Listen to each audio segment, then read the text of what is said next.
I think making that sort of leap, it's becoming much more of a how do we build a better world, period, as opposed to how do we build better buildings. Rocky Mountain Institute is an entrepreneurial nonprofit organization that focuses on sustainability on a number of platforms. When we were looking for a space for our own offices, we looked for a landlord and a building that would really work out so we could make it a high-performance green building.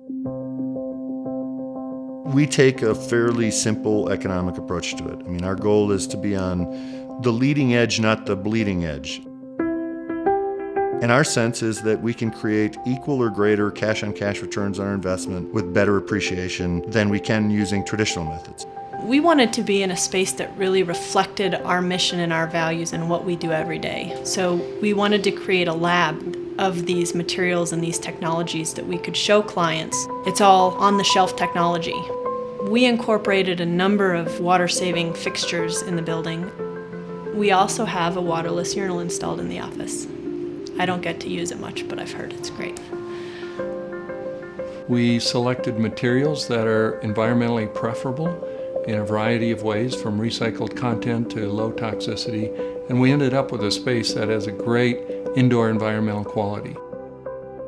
And I guess our sense is that within the next 3 to 5 years, this kind of building will be the new normal, and anyone who hasn't done this will have a building that doesn't appreciate as fast and isn't worth as much.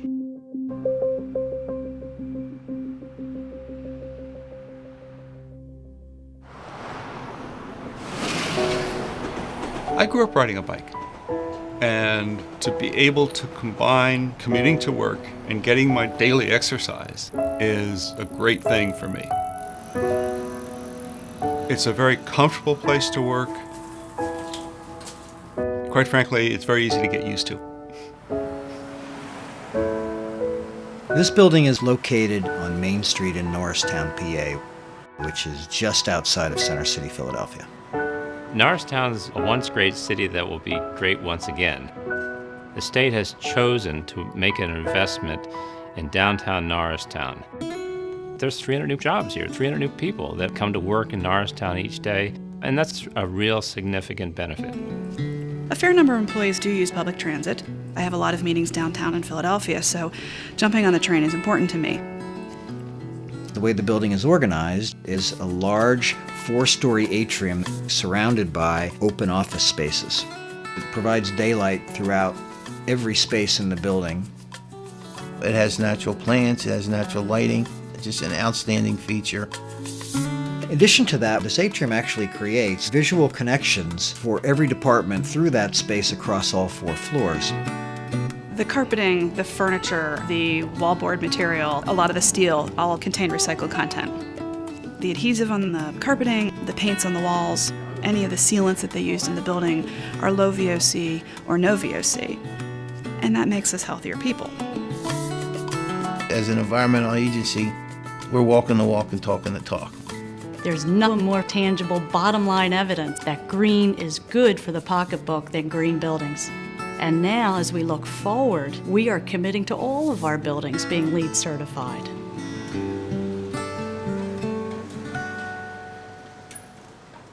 Sustainable practices with respect to energy can make the country and your own company more secure from accidents, from terrorist attack. They can save a good deal of money because the payback periods for most of these energy investments are relatively short. So whether you look at the world the way John Muir did or the way George Patton did, you tend to, I think, come out in a rather similar place. Adobe operates to a set of core values where we like to empower our employees. So that's one of the things that encouraged us to start looking into like green and energy savings. You can't manage what you can't measure. So we have very good monitoring and control of all the building systems, and that's kind of critical.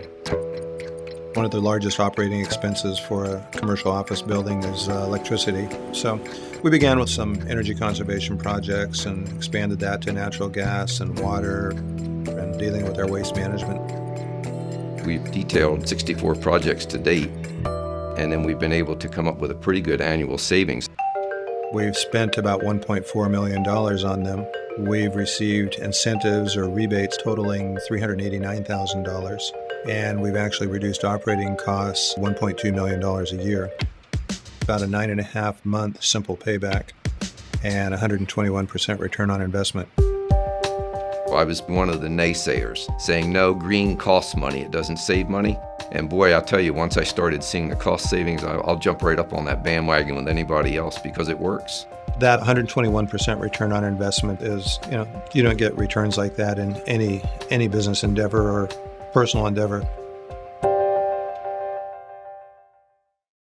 There's a revolution going on right now, and it's happening in business. For us, being in the fashion business, making products as responsibly as we possibly can actually translates into more profits for the company. When we look at corporate social responsibility, when we look at sustainability, we try and we do incorporate that into all of our areas of operation, be it our buying coffee from our farms in the countries of origin or integrating ourselves into a community. I have 2 grande with If you look at the sector we represent, retail, it's a pretty significant piece of the built environment, and we recognize that if we can get it right, perhaps we can leverage that into influencing how other retailers are doing their business. We're at 14,000 plus stores. We plan to grow to around 40,000 stores over time. We want to be responsible from a standpoint of sustainable design and building in that regard. To get there, we have to use strategies that minimize our eco-footprint. At Starbucks, we have a saying that we want to grow and stay small. And a whole sustainability model makes economic sense for the long term and for the short term if you do it in the right manner. And frankly, I think this is Starbucks' time to influence this particular subject in the world, not only because we have a large building program that's ongoing, but because I think the world's ready for it. I think there is a responsibility. I think business over time, has been responsible for, a lot of environmental damage. But also, paradoxically, I think business uniquely has an opportunity to make an enormous difference, particularly when we think about total system design. Toyota Motor Sales USA is a sales and marketing company for Toyota in North America. We have about 10 million square feet of buildings in our portfolio, comprised of both leased and owned facilities in a really diverse range of facility types.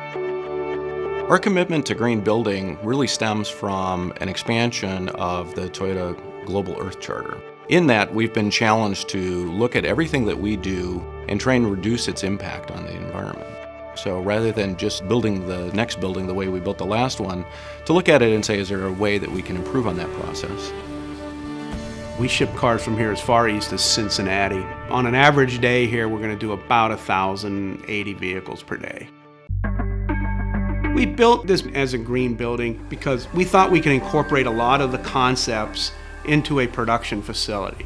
And it was a chance to look at what made sense. Part of Toyota's thing is continual improvement, or Kaizen. We're always looking for ways to save energy, materials, resources, time, labor. So it's all part of our core philosophy. When the water runs off of our pavement and asphalt, it drains into our stormwater system where it goes through an oil filter. From there it drains into the bioswale.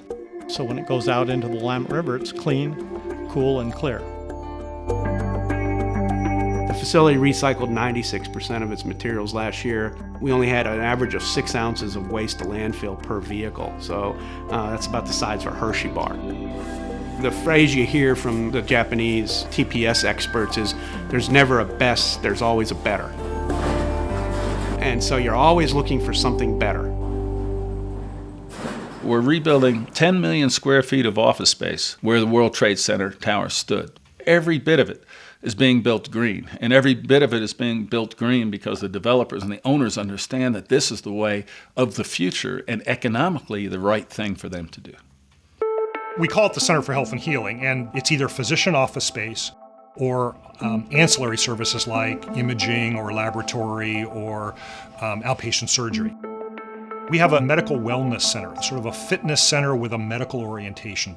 We have 4 floors of research space, including 2 highly sophisticated wet lab floors. It's sort of a vertical village of mixed uses. We've been doing green buildings since the firm was founded in 1996. We were able to forge a team that really got the notion of what it is to do what I call integrated design and construction. The challenge from the developer was to save 60% more energy than a building built to current codes, but to do that with 25% less money up front. When we bought into this conceptually, we told Gerding Edelin that, this is what we have, guys. This is what we need in the building. Build it for us for that price. And they said, we think we can do that. It's like the sun's gonna shine, the wind's gonna blow, it's gonna rain. These are things that are gonna happen. You might as well take advantage of them and try to divert those resources and use them and give back to nature. Microturbines generate a third of the electricity for our building, which is a few million kilowatt hours a year. And the waste heat that comes off that process is captured instead of going into the atmosphere. Portland really worked with us on pursuing some of these initiatives. They ran interference in terms of appeals that we needed, and we needed a bunch of them. So we're doing some innovative things in that building that wouldn't have been possible in many other jurisdictions. I think there's this wonderful synergy that's happening in Portland, and I think staff here at the city are really becoming very committed and dedicated to green building technology and promoting it and encouraging it. We've seen in the last 7 years a tremendous shift in the awareness of our tenants, of our buyers, in terms of asking, even demanding the kinds of features that we're incorporating as a matter of course in our projects. The bar continues to get higher and higher. The goals on this project are a little bit outdated. Right now we're designing living buildings. We're designing buildings that use no energy off-site. There's an emerging trend of creating ecological footprint positive buildings, where buildings are very energy efficient by design, and where using suitable technology, they become energy neutral and in many cases energy positive. Understanding that perhaps our role as humans is to really contribute to the health of the place. And that's where I think this can really go. We're absolutely convinced that we've got about 10 years in which to change. Global warming is a reality, and it's only going to get worse. What we're attempting to do is to demonstrate that that change isn't only possible, it's really good business. I believe businesses will be left in the competitive dust if they do not respond. As the public, as the market demands. The power's with the people, but there's not a CEO in this world worth her or his salt who will ignore the voice of the marketplace.